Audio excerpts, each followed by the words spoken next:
እንዴት ሞቱ እንዴ? አልሞትኩም። እንደ ዶሮ ነፍሴ እስክትወጣ ቁጭ ብለሽ የጠበቅሽ ነው እንዴ? አትወጣም። እርሶ እኮ ከጥቁር ድንጋይ የጠነከረ ልብ ነው ያሉት። በቀላሉ አይሞቱም። እማዬ ጠንካራ ኖት። እኩዮቹ ጠቅላላ ሞቷል። ልጄን የኔ እናት እርሶ አቅፎ እንዲያሳድጉት ነው የምፈልገው። እማዬ እርሶ እያሉ ልጄን የሚያሳድግልኝ ሞግዚት መጣ አልፈልግም። ሞግዚት እንድሆን ነው የምትፈልጊው? ብለቅሽ ምን ይሰማሻል? ደስ ይለኛል። ምን ነው ልትለቀኝ ነው? አንቺን አስሮ ማስቀመጥ ትርፉ ኪሳራ። ከዚህ በኋላ 2 ሳምንት አስቀመጥኩሽ ማለት 4 ኩንታል ጤፍ ትጨርሻለሽ። እቺ መከረኛ ዓለም የተባለች ልጅ ቆይ አሁን ከሷ ጋር መድኃኒት ማዋጡ ምን ያገናኘዋል? የምውጠውን መድኃኒት የምትሰጠኝ እሷ ነበረች። የምውጥበትን ሰዓት የምታውቀው እሷ ነች። ከዚህ ቤት ከወጣች ቀን ጀምሮ መድኃኒቱ ውጭ አላውቅም። ቤታችን ካልሆነ እራት የት ይበላል? ሆቴል፣ ቆንጆ ሆቴል ፈልግና እደውልልሻለሁ። ቆንጆ ቀሚስ ገዝቼ እሰጥሻለሁ። እሱን አድርገሽ ተመጫለሽ። ሆቴል መብላት አልፈልግም። እና ምሳቃ ቋጥረሽ መጪ ነው? ብልሃቴ ያወጣኝ ብልሃቴ ያወጣኝ። ሶፋ እንዲህ ነው እንደሚመቸው። የሚስት ፍቅር፣ የእናት ፍቅር፣ የልጅ ፍቅር ሁሉም አንድ አይደለም። መወዳደር አይችልም። ልክ ነኝ እኔ ንጉስ። ካስቀየምኩ ይቅርታ። እሺ ለምን ብቻችሁን ጥላችሁ መጣ? ሄዱ እንጂ። ዓለሜ ዓለሜ ይላል አንደበቴ፣ ወይ በይኝ ውዷ ባለቤቴ። እንዴት ነው እንግዲህ ገጣሚ መሆን ነው የምትፈልገው? የእርሶን የልጅ የወንድዬ ልጅ መጠበቅ አይፈልጉም? የወንድዬ ልጅ መጠበቅ እፈልጋለሁ። ያልተጸነሰ ጽንስ ከየት መጥቶ ይጠበቃል? አለማርገዝሽ አውቃለሁ። የወደሰን እናት የወዲትን እንዳላረገዘች በግልጽ ነገሯት። አንቺ በፍጹም ልጅ ልትጸንሽ ልታረግጂ አትችይም። አንቺ የጸነሽው ተንኮል ከፋት ነው። ሰውን እንዴት ላጥፋው የሚል ነገር በልብሽ እና በሆድሽ ተሸከመሽ እንዴት ልጅ ልትጸንሽ ትችያለሽ? ይሄ ላንቺ መቼም አይሆንም። የወዲት ወንድም ራሳችሁን ነፃ ለማውጣት ስትሉ ምንም የማታውቅ ምስኪን ሰራተኛ ሳገታችሁ የገዛ ልጄ የሰራችውን ወንጀል እኔ እሸፍናለሁ ብዬ በሄድኩኝ ልጠይቅ ልጅን ብሄድ የገዛ ልጄ ጥፍንቅ አርጋ መጋዘን ውስጥ ዙሪያውን በጤፍ ተከምሮ በራብ የሚታለቅበት ቤት ታሽጌ ከረምኩኝ ይላሉ የወንድሰን አማራ። ሰላም ጤና ይስጥልኝ ውድና የተከበራችሁ በመላው ዓለም ያላችሁ ኢትዮጵያዊነት ትናንትናችሁ እግዚአብሔር ይመስገን ደህና ነኝ። የእናት ክፍል ድራማ ክፍል 30 አብረን እናያለን። የባለፈው ክፍል የወንድሰን እናት ተዝለፍልፈው ወድቀው ነበር። ዋንኛም እናቱን ደጋግፎ ወደ ቤት አስገብተው ሶፋ ላይ ካስተኛቸው በኋላ እናቴ መድኃኒትን አልወሰድሽም? እንደምን ሆነች ነው? አሁን መድኃኒት አልወሰድ ይሆናል እማዬ፣ እኔ ልጅን ወድጄ እርሶ እንዳያሳድጉት ነው የምፈልገው።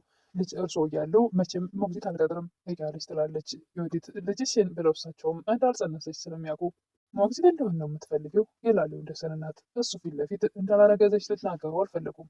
በሞግዚት ካደገ ጥሩ ጸባይ ሊኖረው አይችልም። እንደ እርስዎ ግን እርስዎ ካሳደጉት እንደ ልጆት መልካም ልጅ አድርገው ያሳድጉታል። ወንድሰንም የልጅ ልጅ ይደርሳል እኮ እማዬ፣ አንቺ አንድ ነገር ብትሆኝብኝ እኔ ማን አለኝ? እኔስ ምን ውስጥ ልገባ ነው? እኔ ያለሁልህ ትላለች ወዲት። ወዲያውንም እግዚአብሔር ይማረውት ብላ ከተገባቸው ተነስታ ትሄዳለች ወዲት። ወንድሰንም እናቱን እማዬ ለምንድን ነው መድኃኒትሽን በሰዓቱ ያልወሰድሽው ይላል። ልጄ እባክህ እኔ አንቺ ብቻ ነሽ ያለሽኝ ስትል ሚስት ተናዳ በሄደች ሂድና ባብላት ይላሉ ምስኪን እናት። እማዬ አሁን በዚህ ሰዓት ስለሷ የምትጨነቂበት ሰዓት ነው እንዲያለ ስለራስሽ አስቢ የኔ እናት። የወንድሰን እናትም ልጄ አለም ይላሉ። ወይ ይቺ ደግሞ መከረኛ አለም፣ አሁን ደግሞ ከመድኃኒት ጋር አለም ምን አገናኛት ይላሉ ወንድሰን። የሞተውን መድኃኒት እሷ ነበረች የምትሰጠኝ፣ ሰዓቱንም ጠብቃ እሷ ነበረች ሰዓቱን የምታውቀው። እሷ ከዚህ ቤት ከወጣች ቀን ጀምሮ እኔ መድኃኒት ወስጄ አላውቅም። አለም የለችም ብለሽ መድኃኒትሽን በሰዓቱ በአግባቡ ሰዓት ውስጥ ቀረሽ። አንድ ነገር ብትሆኝ አንቺ እኔ ማን አለኝ መሰለሽ? አንቺ በዚህ ምድር ያለሽኝ ብቸኛዋ አንቺ ብቻ እኮ ነሽ፣ ሌላ ማንም የለኝም ይላሉ ወንድሰን። ይቅርታ ልጄ ይላሉ የወንድሰን እናት። እናቴ ይቅርታሽ ምን ያደርግልኛል? አንቺን አንድ ነገር ብትሆኝ ብትሞችብኝ ይመልስልኛል። ያንቺ ይቅርታ አንድ ነገር እንድትሆኝ አልፈልግም እናቴ፣ ላጣሽ አልፈልግም ብሎ ምርር ብሎ ያለቅሳል ወንድሰን። እናቴ ያለሽኝ እኮ እዚህ ምድር ላይ አንቺ ብቻ ነሽ፣ ማን አለኝ ብሎ እንባውን ይጠርጋል ወንድሰን። እናቴ ለራስሽ ማሰብ ከተውሽ ለእኔ ግን አስቢልኝ። አንቺ አንድ ነገር ብትሆኝ እኔ ቁሜ መሄድ አልችልም አለው ልጄ ይላሉ ወንድሰን እናት። ታዲያ ካወቅሽ በሰዓቱ ምግብሽን ራስሽን ጠብቂልኝ፣ አንድ ነገር እንድትሆኝብኝ አልፈልግም። ከበረበላቸው ምግብ ከእጃቸው ተመንትፎ ሲበላ ወይም ሲደፋ ላየ ወንድሰን በሰዓቱ ብይ ጠጪ ይላል። ልጃቸው ትዳር እንዳይበትን ብለው የሆዳቸውን ወዳቸው አፍነው ይዘው እንደኖሩ የሚያውቀው ነገር የለም። ወዴት እሱ ሲወጣ ሌላ፣ እሱ ሲኖር ሌላ። እሱ ሲኖር መልካም ሚስት መስላ ትታየዋለች። የእናቱ ስቃይ አይቶት አያውቅም ወንድሰን። የወንድሰን እናትም ምን ላምጣልሽ እናቴ፣ አሁን ምንድን ነው የምትፈልጊው ሲላቸው አለምን አምጣልኝ ይላሉ። ወንድሰንም ከየት ብዬ የት ሂጄ ላምጣት? የት እንዳለች በምን አውቃለሁ? ብትመጣልሽ ደስ ይለኝ ነበር። አጋቹም አለምን ካገትኩሽ ቀን ጀምሮ 2 ኩንታል እንደበላሽ ታውቂያለሽ ይላል። ምን ብዙ እንደበላው ቃል 2 ኩንታል መሆኑ ግን አላውቅም ትላለች አለም። እኛ ቤት እኮ የ4 ወር ቀለባችን ነው ትላለች አለም። ይህ ደግሞ የ15 ቀን ሆኗል እድሜ ላንቺ። ያችሁም ስምኝ አለም ብለቅሽ ምን ይሰማሻል ይላል። ደስ ይለኛላ ልትለቅኝ ነው እንዴ? ታዲያ አንቺን አስሮ ማስቀመጥ ትርፉ ኪሳራ ነው ብለቅሽ አይሻል? ከዚህ በኋላ ድጋሚ 2 ሳምንት ባስቀመጠሽ 4 ኩንታል ልጨርሽ ነው። በተወደደ ኑሮ ደግሞ እንደ ወፍጮ የሚያስገባ ሆድ ታጋች መቀለብ ከባድ ስለሆነ እንግዲህ እዚህ ላይ ቢበቃ ይሻላል። ጨጓራ ወፍጮ ሆነ ባይደል ለእኔም ገርሞኛል። እንደዚህ ኑሮ እንደሚፈጭ አላውቅም ነበር። እርግጠኛ ነኝ እዚህ መጋዘን ከገባሁ ጊዜ ጀምሮ መሰለኝ የተቀየረው። የጤፉን ክምር ሲያይ ነው መሰለኝ ተረክ ብሎ የተነሳው ትላለች አለም። ይህ በኋላ እንግዲህ አሰርሽም የሚሰጡሽን ምግብ እንደ ልብሽ ይፈጫል ይላል አጋጁ። ይሰጡኛል ብለህ ነው? የወዴት እኮ ቆልፋበት ነው የምትሄደው ትላለች አለም። እውነት ነው አንቺ የዋህ ነሽ፣ ነገር ግን ሆድሽ ጨካኝ ነው ይላል አጋጁ። ሰጡትን አይበርም። ምን ሁሉን ነገር ተውና ከለቀቀኝ ልቀቀኝ ትላለች። እለቅሻለሁ ግን ከዛ በፊት እራት አብረን እንብላ ይላል። አረ አይቻልም፣ እንዴት ያገትከኝ ቤት ትመጣለህ? ወንዶሰንም የማን ጎረምሳ ይዘሽ መጣሽ ይለኛል ትላለች አለም። ቤታቸው አይደለም ቤታችን ካልሆነ እራት የት ይበላል ትላለች አለም። ይበላል ቆንጆ ሆቴል ቆንጆ ቀሚስ ገዝቼ አመጣልሽ እና እሱን አድርገሽ ትመጫለሽ። አለምም ሆቴል መብላት አልፈልግም ትላለች። እና ምሳ ቋጥረሽ ልትመጪ ነው እንዴ? ማለት ለምንድን ነው ስራዬን ትቼ ከአንተ ጋር ሆቴል የምዞረው? ጋቹም አለምን ወድጄሻለሁ ቆንጆ ነሽ ይላል። ኧረ እኔ ቆንጆ አይደለሁም ከመቼ ጀምሮ ነው ቆንጆ ሆንኩ ትላለች። በሻሽ እና በቢጃማ ደብቀሽው ነው እንጂ ሻሹንና ቢጃማውን ብታነሺው ኖሮ ፀሐይ አብራ ትደበቅ ነበር ይላል። አጋቹም ለአለም ግጥሙን ላይ እየገጠሙላት ነበረ። ፍቅሬን አልቀበልም ካልሽኝ ደግሞ መልሼ እዚህ መጋዘን ውስጥ ነው የምከትሽ እያላት ነበር። ፀሐይም ለዮዲት ወንድም ዮዲት ምን አለችህ? መጀመሪያ እኮ እሷን ነበር አጋቹ ያገታት፣ እንዴት እሷ ወታ እሳቸው ሄዱ ትላለች። እናቴን ማገት ብቻ ሳይሆን የሆነ ነገር አልኳት ቢሆንስ ይላል የዮዲት ወንድም። እሳቸው ምንም አይሆኑ፣ እናቱ ብልጥ ናቸው። ምንም ነገር ውስጥ ብትከታቸው እንደምንም ብለው ራሳቸውን ያወጣሉ፣ ማውጣት ይችላሉ ትላለች ፀሐይ። ወዲያውኑ የዮዲት እናት ወይዘሮ ብርቄ ከዚህ ማዕት ውስጥ እኔ ራሴ ብልጠቴ ሊያወጣኝ ሊያድነኝ አይችልም እያሉ ወደ ቤት ይገባሉ። ወንበር ላይ ታስረው ስለከረሙ ለካ ሶፋ እንደዚህ ይመቻል እንዴ እያሉ ሶፋ ላይ ቁጭ ይላሉ። አይም ደህና ነው ጥርሶ ትላለች። አባዬ ደህና ነው ትላለች። አሁን ወሬ ተይና ቶሎ ብለሽ ምግብ አምጪልኝ ይላሉ። እኔ የሰራሁት ላስቻለው ምስር ነው፣ እርስዎ ደግሞ ምግብ አይወዱም ምስር ትላለች። አሁንም አማረጥበት መሰለች። እንኳን ምስር ድንጋይ በላለሁ ቶሎ አምጪው ይላሉ። ምን ሆነሽ ነው የዚህን ያክል? ምን ሆነሽ ነበር እናቴ ይላል የዮዲት ወንድም። መቃብሬ ውስጥ ነበርኩ፣ ግን ደግሞ እንዴት እንደወጣሁ ባላውቅም ወጥቻለሁ።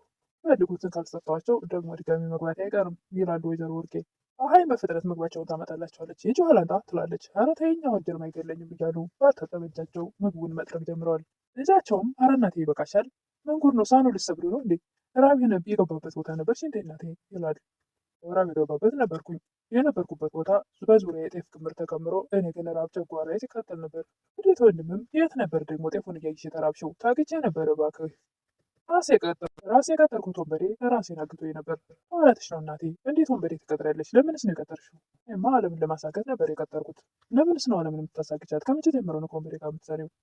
አደጋ ላይ ከወደቀ ቀን ጀምሮ ቤተሰቤን ለመጠበቅ። ቤተሰብሽ ደግሞ ምን መጥፎ ነገር አድርገሻል እንዴ? ይላል ሳለው ወይም ደግሞ የዮዲት ወንድም ነበር። ደግሞ ያደረኩትን መጥፎ ነገር ለመሸፈን ስል ነበር። ላይ ተጠመጠመ። ቻለም ይቺ ከርፋፋ እህትህ የባሏን እናት ለመግደል ምግቧ ላይ መርዝ ስትጨምር ቪዲዮ ቀረጸቻት። ቪዲዮ ልትለቅ ስትል እኔ ደግሞ ቤተሰቤ ችግር ላይ ከመውደቁ በፊት ብዬ አሳገጥኳት። ሳለውም ምን ይላል? አለምን አሳገጥኳት? ምርጫ አልነበረኝ ምን ላድርግ የኔ ልጅ ይላሉ ወይዘሮ ወርቄ። ምርጫማ ነበረሽ፣ አለማሳገጥ ትችይ ነበር። ያዘችው መረጃ እኮ እናትህንና ዮዲትን ለአመታት እስር ቤት የሚወረውር ነበር። ራሳችሁን ነፃ ለማውጣት ስትሉ ደግሞ ምንም የማታውቅ ሰራተኛ አሳገታችሁ። ምንም አታውቅም የምትላት ሰራተኛ በጣም የተረገመች መጥፎ ልጅ ናት። በጣም አውሬ ተንከሲስ ልጅ ናት ይላሉ ወይዘሮ ወርቄ። አውሬው ማን ነው? እናንተ ወይስ እሷ? እናንተ ሰው ልትገድሉ አልነበረም እንዴ? እሷ የቀረጸችው ወይስ እናንተ ናችሁ አውሬዎቹ? ይላል የዮዲት ወንድም። መግደል የሚሞክር ጨካኝ ልብ ያላችሁ እናንተ ናችሁ እንጂ አለም አይደለችም እያለ ለአለም ይከራከራል ሳለው ወይም ደግሞ የዮዲት ወንድም። ክፉ ጨካኝ የምትላት እኮ ያንተ እናት ናት ይላሉ ወይዘሮ ወርቄ። እሱ ብድግ ብሎ ተነስቶ ሊሄድ ሲል የት ነው የምትሄደው? ይላሉ። እንዴት ከገዳይ ጋር እቀመጣለሁ? ይላል የዮዲት ወንድም። ከልጅ እንዳትሄድ እናትህን ጠብቃት። ከምን ጠብቃት? ይላል አስቻለው። አንድ የሆነ ጥቁር ሰይጣን በጸበል የማይወጣ እቤታችን ገብቷል። ልጅ ጥላኝ ከሄድ ይገለኛል። ማንን ነው እንደዚህ ፈራሽ? ብሎም በግልጽ አትነግሪኝም? ይላል አስቻለው። አለምን እንዲገላት ወይ እንደ አስራት የቀጠርኩት ወንበዴ እያስፈራኝ ነው። የሰራችውን ወንጀል የቀረጸ ሞባይል ይዞ በእሱ እያስፈራራኝ ነው። እንዴትም ወንዶሰን እናቴ ከአንቺ ውጭ ማናለኝ በሚል ሰዓት አኩርፋ ነበርና ወንዶሰን ምን ነው አኮረፍሽ? ተቀየምሽ እንዴ? ይላል። አታስብ አንተም ከኔ በፊት እሳቸው ናቸው አይደል ያሉ። ደግሞ በዚህ ሰዓት ያሳስበኝ የኔ ዋጋ ማጣት ሳይሆን የማየ መታመም ነው። የኔ ዋጋ ማጣት ነው ያልሽው? ይላል ወንዶሰን። እማየን ያለሽኝ አንቺ ብቻ ነሽ ስትላት ሌላ ሴት ብትሆን ኖሮ እንዴት እኔ ሳለሁ አይደል ትልህ አልነበረም? እኔ ስለሆንኩ ነው እንጂ ወንደሰንም የሚስት ፍቅር፣ የልጅ ፍቅር፣ የእናት ፍቅር መወዳደር አይችልም። ሁሉም ለየብቻ ቦታ አላቸው ይላታል። ወሰንም እናቴ መድኃኒት ስለጨረሰች ገዝቼልህ ልምጣ አንቺ እሷ ጋር ግቢ ብሏት ይሄዳል። እሷም ወደዛ ገብታ እንዴት ነው ትላለች። እያሰብኩ ነበር ትላለች። የምታስቢው ከሞትኩ በኋላ ቤቱን በስምሽ እንዴት እንደምታዞሪ ይሄ ነው ያሳሰበሽ ይላሉ የወንደሰን እናት።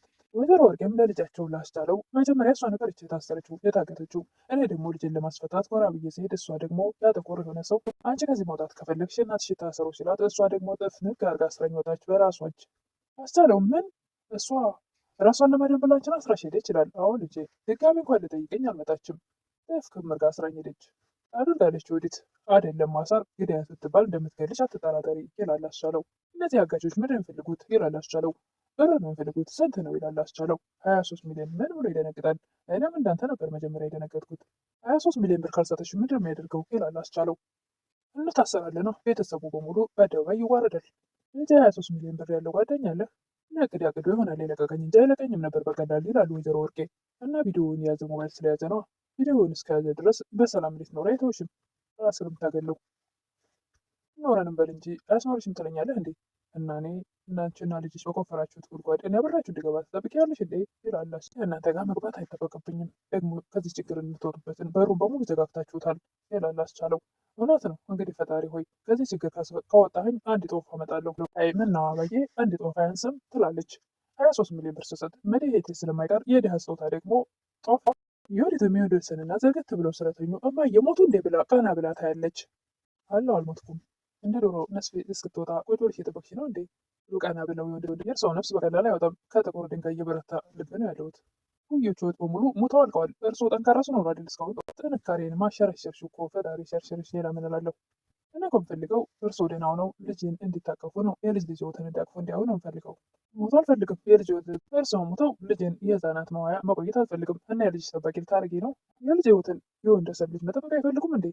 የወንድዬ ልጅ መጠበቅ እፈልጋለሁ። ደግሞ ያልተጸነሰ ጽንስ ከየት መጥቶ ይጠበቃል? መጨረሻም አለማርገዝሽን አውቃለሁ። ግልጽ ተናገሩ የወንዶሰን እናት። ለዛሬ ይህን ይመስል ነበረ። እናት ግፍ ክፍል 30 ይህን ይመስል ነበር። የማያውቁ መስሏት የወዲት ስትቀበጣጠር እሳቸው ግን ካወቁ ቆይተዋል። ነገር ግን ልጃቸው ትዳሩን ስለሚወድና እሷንም ስለሚወዳት ትዳሩን ላለመበተን ብለው አፍነው ይዘውታል። አንድ ቀን እንግዲህ ምናልባት አለመታ ታበነደው ይሆን? እሱን በቀጣይ እናያለን።